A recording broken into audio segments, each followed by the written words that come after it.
I wondered this week about praise. I read an article that said that when people leave organizations and they reject their manager and leave, one of the top 3 reasons why they reject their manager is they don't get enough praise.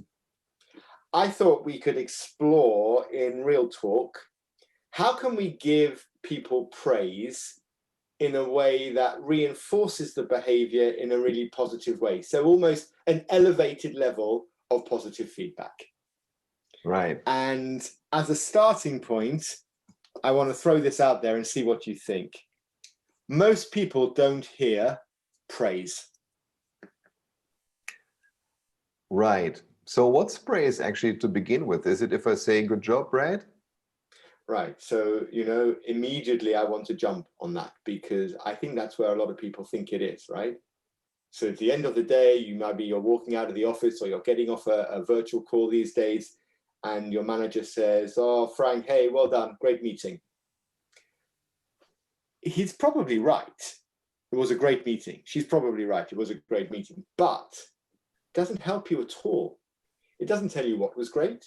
It doesn't tell you why it was great. And it doesn't tell you specifically how it had an impact. And I believe that maybe if you really unpack praise, it's the most explicit form of feedback you can give to someone. Yes, I agree. And I think it is often misunderstood, I would say. I think there has been, a lot of talk and articles and so on about positive reinforcement. So something that, managers should do, not just take every achievement for granted and just move on to the next challenge, but, give some sort of praise back. But because most people never spend any time thinking about what is it that I actually need to say for that praise to take hold, versus saying good job. If somebody is generally good, he will hear good job, Frank, or good job, Maria, every day, maybe even multiple times. So how much does that then eventually count after a while? I will tell you that if my manager comes to me at the end of the day and says, "Good presentation, Frank," it does make me feel good. But how good? Is it, how long will I remember this? Right?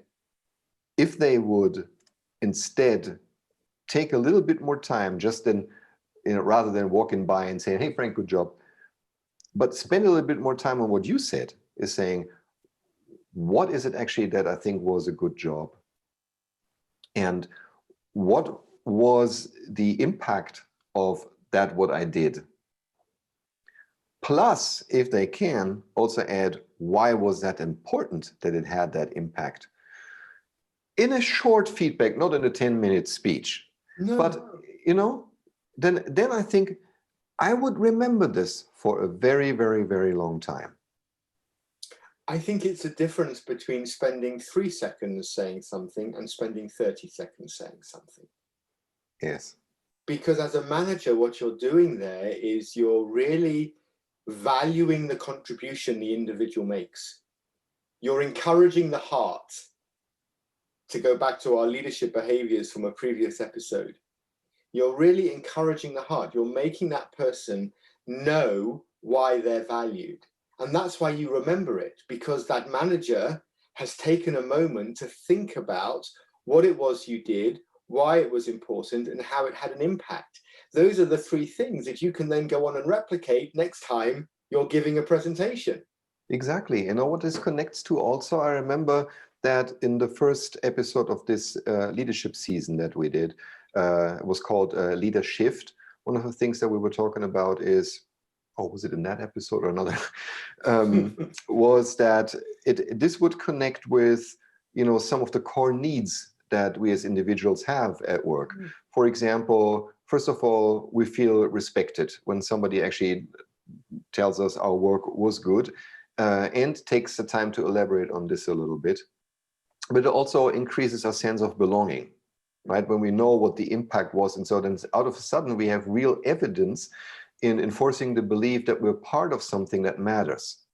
And if that's not encouraging, I don't know what else is. Well, and if you think about it, you said before, how long does it last for? I wonder whether it lands at all if you've heard your manager say, well done, 100 times in the last year. Because most people know when they've done a good job. That's true, but you know what? What makes this actually worse? So it's not, I don't think it's a bad thing if somebody tells you every day, in case it's warranted, that you did a good job, and even does this in a 3-second walk by. But Agreed. you will know that at the same time, the same manager will spend a crazy amount of time bringing it home if something was not all right. Right. Right? So when something was not all right, they will take you into your office for 20 minutes and give you a very long speech about how much that sucked. So you will leave that room shattered. Right? Correct. Yeah, crying into your beer. Walk by, good job. And in relation to those two extremes, how much does the good job even matter? So I think spending a decent amount of time on praise, that is something that's really important. Otherwise, things are out of balance. You know, when you say that, you remind me of a story I once observed here in my village. So I live in a village, we have a post office, and a few years back it was run by an ex-military guy, quite old, early 60s, and the two individuals who sit behind the glass to run the post office it was 3 women all over 60 who shared the job. Lovely people, friendly, warm, maybe spent a little bit too long chatting with the customers, but you know, they were really nice people. So it's about 5:20 one evening and I've gone to take some stuff I'm selling on eBay. I need to get it out today. And I'm in the queue, I'm like 3rd from the back. And the postmaster, he's called here in the UK, he leaves.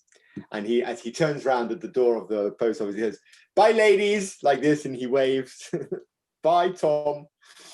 Anyway, when I reach the counter, it's about 2 minutes, 3 minutes later, Tom comes back in, marches up to the window, and he knocks on the window. Both the women behind look up, and he says, "Ladies, I forgot to say, thank you for an exceptionally hard day's work. We've been super busy today and you've been brilliant. Well done, you." Turned around and walked out. These 2 women, Frank, were smiling from ear to ear. So obviously this logged with me. So when I'm talking to Lorraine, I say, "Lorraine, does he do that every day?" And she went, "Oh no, only when we're really busy." And like, Frank, we live in a village. We're not that busy, right? It's a village post office. But when I left there, I was thinking to myself, you know, this was a guy who worked in the military. He left for the day and then he came back to value those 2 people's contribution.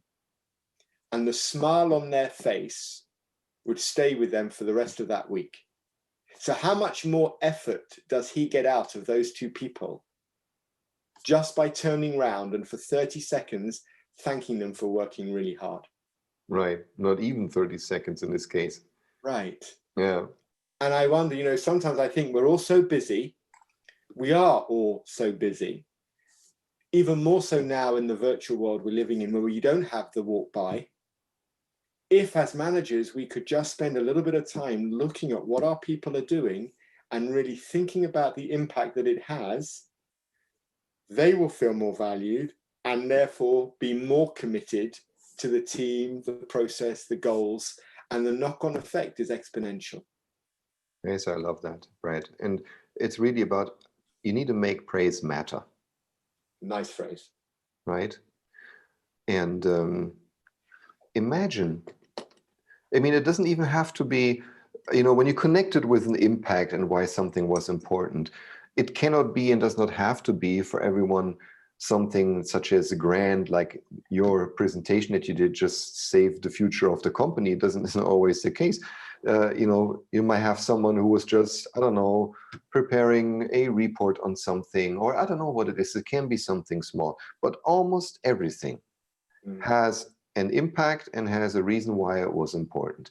Sometimes this is even known to the person you give the praise to, but the pure fact that you're taking out a little bit of time and look someone in the eye and genuinely say these things and spell them out again, what it did for you or for the company or for someone else, that the person has been doing this and that in a particular way, and why that's important. Even if it's small things, you can say this to everyone. Everybody, absolutely everybody in a corporation who is actually doing a good job at what they're doing somehow is a piece of the puzzle or a gear in the machine that actually matters. And reminding people of that, that they are playing this role is very, very powerful. It just means that, right, this person has just seen me, has seen my contribution, and is valuing it. And I think you can really make a difference as a manager if you employ this as, I was almost going to say as a tactic, but I don't mean it so cold. I mean it as a, how do you say, as a decent thing to do. It's essentially, it's a technique that you can adopt really simply, because we're talking about 3 explicit steps. You praise someone specifically, so you find 2 or 3 things that they've done specifically in the presentation, the way they handled a customer call, for example, how they ran a meeting with a client. Exactly. So you praise them specifically. Step 2, you describe the impact. So you show them why what they were doing, why these specific things were important in that specific situation. And then step 3 is you reinforce the identity by explaining why what they've specifically done was so important. Right. And in those 3 things, neuroscience will tell us, Frank, that you'll help them release pheromones that will, become quite addictive for them. So there's neuroscience that backs this up, right? They'll feel great and they'll want that feeling again. So they'll replicate behavior.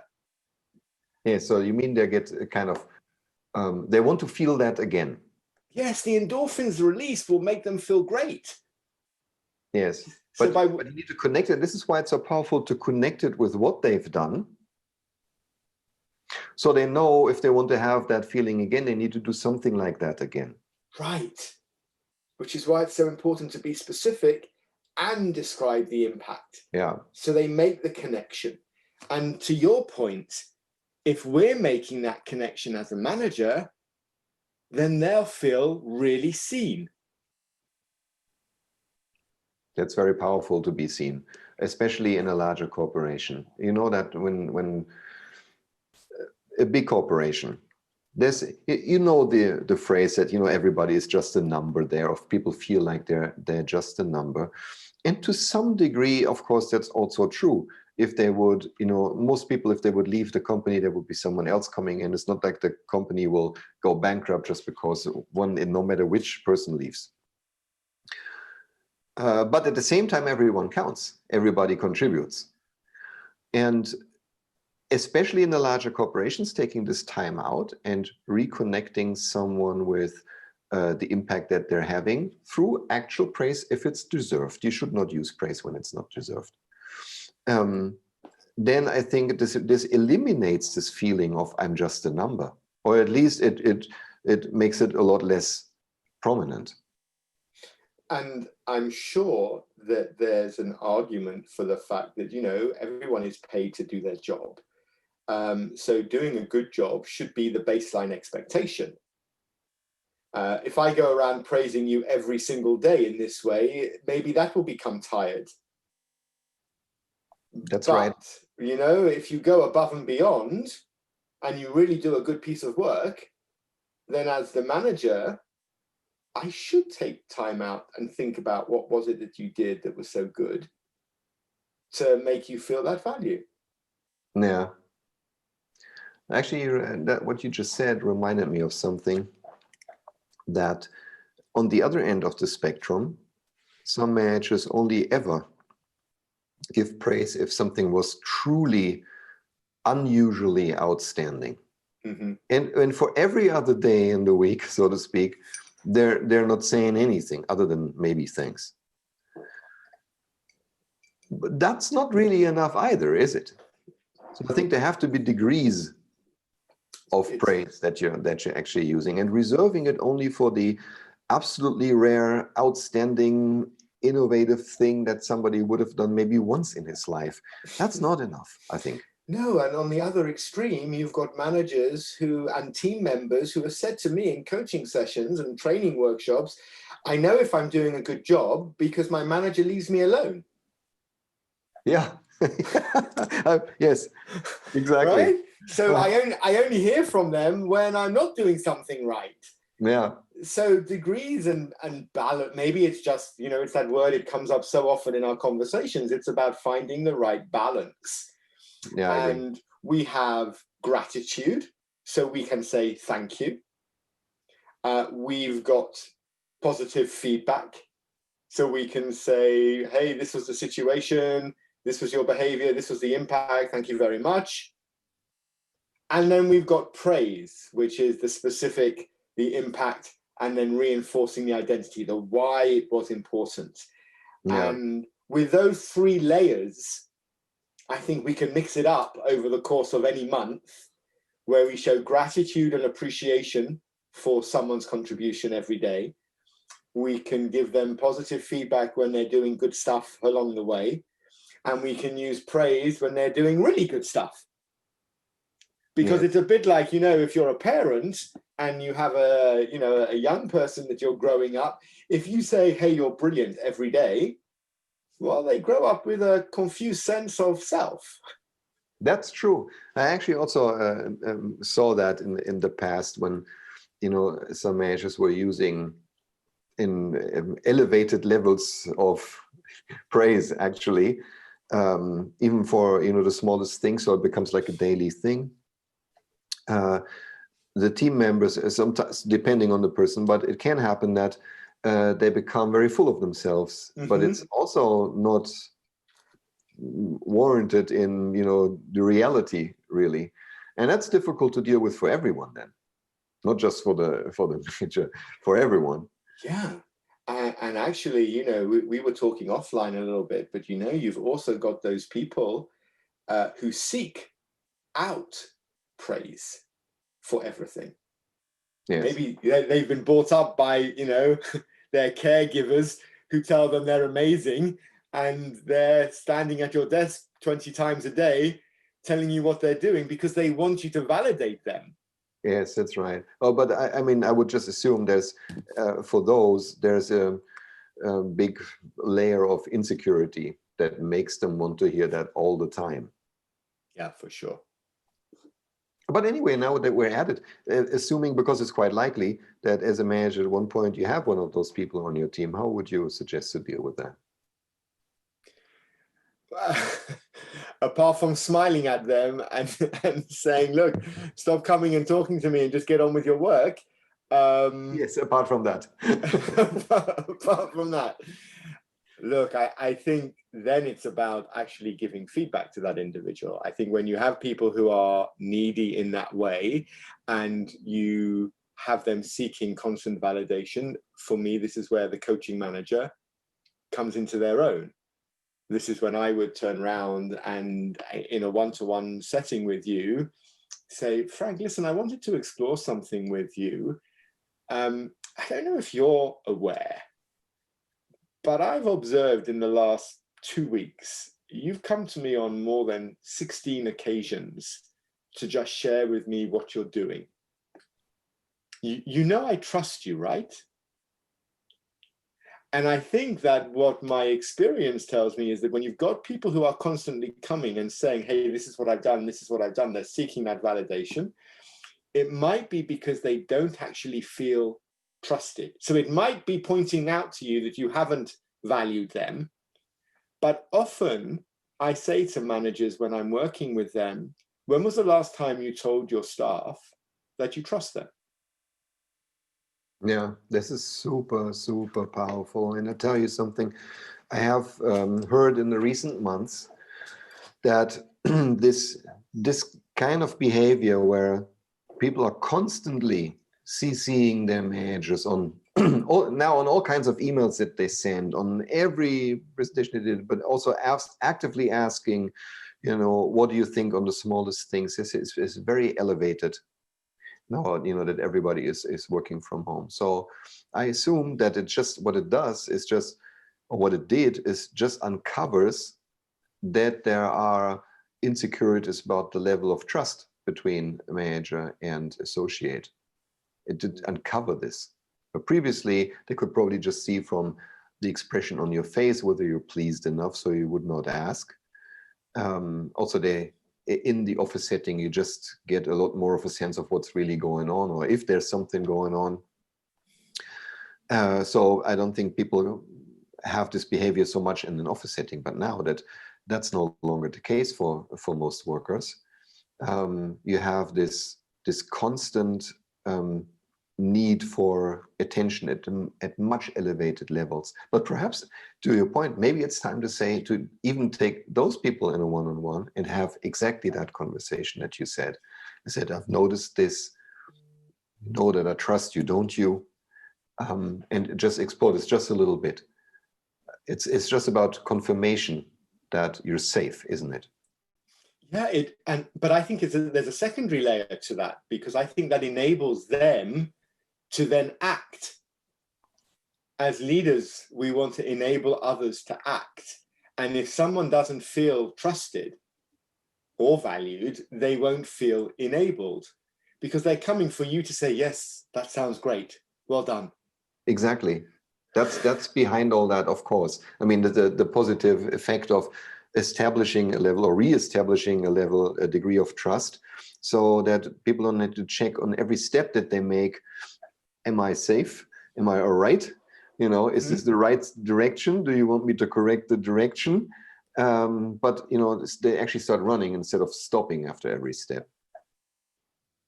I'm reminded of a leader who once said to me that on a monthly basis, they would have a little alarm go off on when Outlook, you used to set reminders in Outlook, yeah?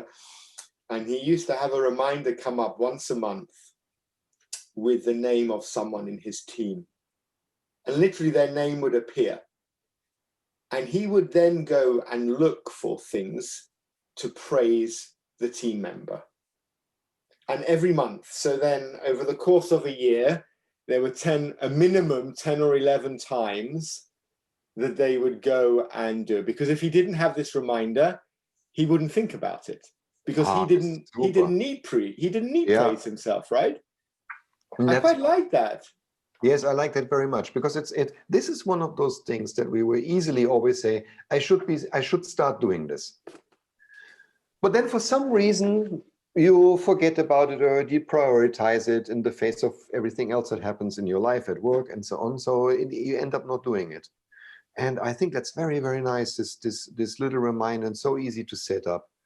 And I don't think it's actually a lot of work either. So if, let's say, you have a reminder saying John's up this week or something like that, and you just spend 5 minutes maybe to quickly scroll through your emails or remember a few things that actually happened in the month with him, or the contributions that he was a part of, then either calling them or writing a short email, a genuine one, with the right delivery of praise, then I think this will fix actually the problem that that you never take out the time for it.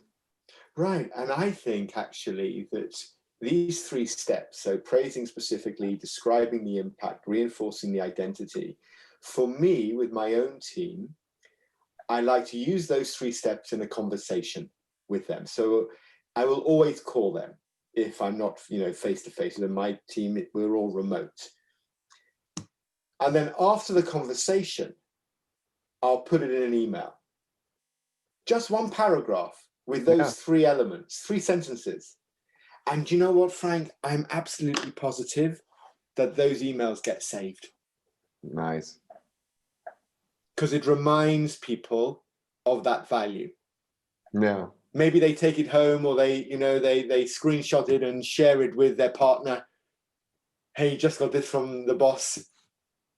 Yes. And it gives, right? I think it does. And maybe it's as simple as that. Maybe we just need to be reminded not to say it every day, because to your first point when we kicked off, no one needs to hear it every day because it starts to lose value. But if we can find a regular cadence, every month, every 6 weeks, whenever it is, where we explore what that individual's done and then give them some really specific praise, I think the returns we'll get from a team productivity will be huge. Yeah, it will be. There is related debates, almost like a half science. For example, how do I get my employees to engage more with their job, with the business, and so on? How do I reward them so they stay? And so there are all these different aspects of it, and all of them, I think, count a little, especially with regards to rewards and recognition and so on. There's, of course, you can pay some extra money, you can give a day off. All those things have their place, I think. But I think the most powerful one is something that connects emotionally. And we can't underestimate the generational challenges we have. We work in a multi-generational environment now. And I think if you look across the generations, from your X and Ys to your baby boomers, to your millennials, to your Gen Z, each of those generations looks at praise slightly differently. The need is slightly different. Yeah, but I would argue all of them have it. Everyone has a need for praise to some degree. Yeah, for sure. But it's getting the balance right. Yeah. So there may be one generation that needs more, one generation that needs less, but all generations need it. Yeah, that's right. The interesting challenge for the manager with these multi-generational teams. I sense that might be another episode for Real Talk. It might be. I'm going to make a note now. Maybe we've come full circle in a slightly shorter version today of our pod, because it seems to me that there's something very simply beautiful about a 3-step approach to encouraging the heart, making people feel valued. And it's this specific praise. Yeah, let's summarize this again at the end and then we wrap up. So what's the perfect way of giving praise? So I believe there's 3 steps. The first is we have to praise specifically. So we need to look for 1, 2, 3 things that the person has done that explicitly highlights what was good. Step 2, we need to be able to describe the impact that had. So what was it that they did that changed a situation or impacted the situation in a positive way? And then the third step is to reinforce the identity, to give that individual a reason why what they did was so important. The why being so important, because as we read every day in leadership blogs, that's what everyone's looking for, right? The purpose of doing it. So praise specifically, describe the impact, then reinforce the identity. And in those 3 steps, I believe you have a powerful 3-step praise technique.